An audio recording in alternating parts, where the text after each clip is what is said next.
बहू, मैं तो तेरे से दुखी आ गई हूँ। तूने घर में इतनी अशांति फैला रखी है, समझ नहीं आ रहा कि मैं तेरा क्या करूं।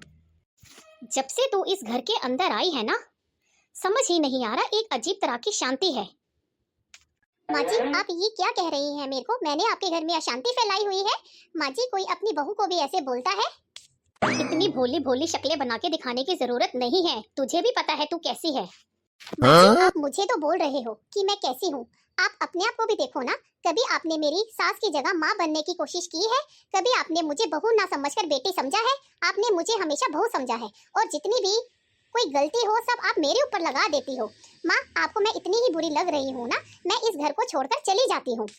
हाँ हाँ, तो जाना, देरी किस बात की है, थोड़ी शांति और सुकून मिलेगा ना मुझे। माँ, आपकी जैसी सास तो मैंने कभी नहीं देखी। सास बहू में लड़ाई होती है, लेकिन अपनी बहू को घर से कौन निकालता है?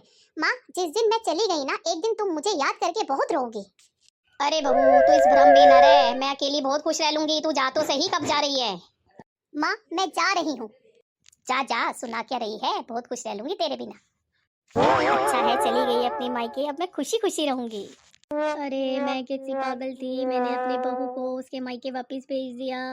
मेरा तो बहू के बिना घर में दिल भी नहीं लग रहा, ये दीवारें खाने को आ रही हैं मुझे। कम से कम हम दोनों सास बहू साथ में रहती थी, बातें तो करती रहती थी, थोड़ी नोक झोंक भी हो जाती थी। तो क्या हो गया, हे भगवान, मेरी अक्ल पर पर्दा पड़ गया था। मैंने अपनी बहू को वापस भेज दिया, वो बेचारी दुखी होकर अपने मायके चली गई। मैं कैसे माफ़ी मांगू अब उससे? भगवान जी, आप मुझे माफ़ कर देना।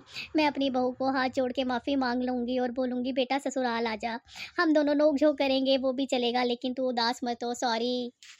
मुझे पता है मेरी बहू मुझे माफ़ करके आ जाएगी, वो बहुत अच्छी है, मेरी अकल पे तो पर्दा पड़ा हुआ था भगवान जी। मैं ज़रूर मनाऊँगी उसको।